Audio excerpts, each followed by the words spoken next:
सुप्रभात बच्चों। मौसम के बारे में तो जानते ही होंगे।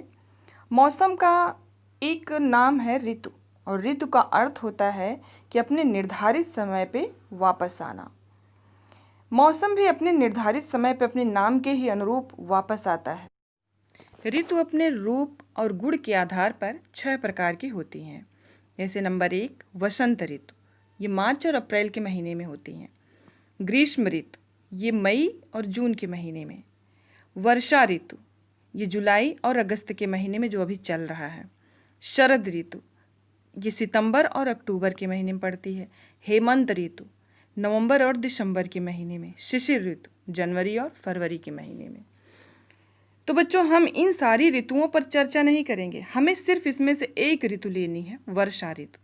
आज हम वर्षा ऋतु पर बाल्यकाल में इस ऋतु से प्राप्त होने वाले आनंद की चर्चा करेंगे। तो आइए सबसे पहले हम चर्चा करते हैं कि वर्षा ऋतु को वर्षा क्यों कहा गया।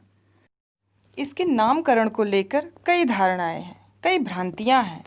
उनमें से एक प्रमुख है ये है कि प्राचीन काल में, पुराने समय में, जब सबको यह नहीं पता था कि वर्ष की शुरुआत कब से होती है, जनवरी फरवरी इन महीनों का आविष्कार नहीं हुआ था, या हुआ भी था तो ग्रामीण क्षेत्रों के लोग यह नहीं जानते थे। मुख्य रूप से किसान जिनका मुख्य व्यवसाय, जिनका जीवन यापन का एकमात्र साधन उनकी कृषि है, और भारत देश की कृषि मानसून पर ही आधारित है, तो वो वर्षा ऋतु को विशेष महत्व देते थे। और एक वर्षा से दूसरी वर्षा के अंतराल को, एक वर्षा से दूसरी वर्षा के समय को वो वर्ष कहते थे। इसी वर्ष के आधार पर वर्षा का नाम पड़ा, और फिर सारी ऋतुओं में एक वर्षा ऋतु के नाम से जाना जाने लगा। वर्षा का शाब्दिक अर्थ होता है गिरना या छिड़कना। अब चूंकि पानी बादलों से बिना रुके गिरता है, तो इस कारण भी इस ऋतु को वर्षा कहा जाने लगा, वृष्टि कहा जाने लगा। तो बच्चों, आपने वर्षा के बारे में बहुत कुछ जान लिया। अब जानते हैं वर्षा ऋतु से मिलने वाले आनंद के बारे में। ये तो कोई बताने वाली बात है नहीं, इसके तो आप स्वयं भुक्तभोगी हैं, स्वयं इसका एंजॉय आप लेते होंगे। जैसा कि आप देख रहे हैं कि इस समय खूब वर्षा हो रही है। वर्षा के पानी में भीगने का भी एक अलग ही मज़ा है। आप भी खूब एंजॉय कर रहे होंगे, और ख़ासकर कागज़ की नाव बनाकर तैराने में भी खूब मज़ा आता है। बचपन को और कागज़ की नाव को याद करके मशहूर गज़ल गायक जगजीत सिंह ने कहा है, ये दौलत भी ले लो, ये शोहरत भी ले लो, भले छीन लो मुझसे मेरी जवानी, मगर मुझको लौटा दो वो बचपन का सावन, वो कागज़ की कश्ती, वो बारिश का पानी। बच्चों, ये कागज़ की नाव बनाना भी एक कला है जो सबको नहीं आती, लेकिन मुझे पता है कि मेरे बच्चे बहुत तेज़ हैं, और आप सबको ये नाव बनानी ज़रूर आती होगी। लेकिन जो आपसे छोटे आपके भाई बहन होंगे, उनको नहीं आती होगी। वो आपसे रिक्वेस्ट करते होंगे कि दीदी या भैया मेरी भी नाव बना दो। इसी भावना पर आज का आपका चैप्टर है नाव बनाओ नाव बनाओ, जिसमें कवि अपने बड़े भैया से नाव बनाने की विनती कर रहा है। आइए पढ़ते हैं अपनी पाठ्य पुस्तक रिमझिम से पाठ 6, नाव बनाओ नाव बनाओ।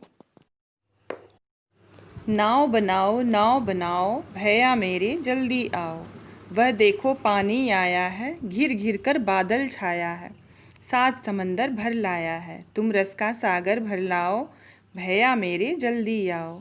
पानी सचमुच खूब पड़ेगा, लंबी चौड़ी गली भरेगा, लाकर घर में नदी धरेगा, ऐसे में तुम भी लहराओ, भैया मेरी जल्दी आओ।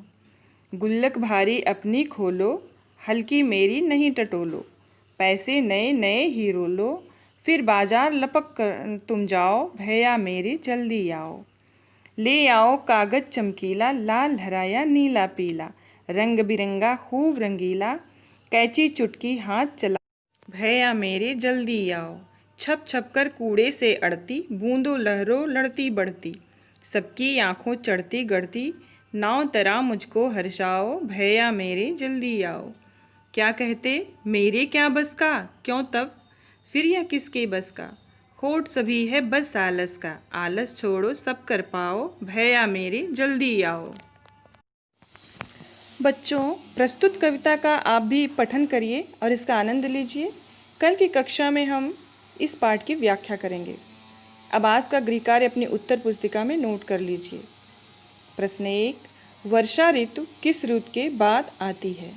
प्रश्न 1, वर्षा ऋतु किस ऋतु के बाद आती है? प्रश्न 2, अपनी उत्तर पुस्तिका में वर्षा ऋतु का चित्र बनाइए। अपनी उत्तर पुस्तिका में वर्षा ऋतु का चित्र बनाइए। प्रश्न 3, कागज़ की रंग बिरंगी नाव बनाइए। प्रश्न 3, कागज़ की रंग बिरंगी नाव बनाइए। धन्यवाद।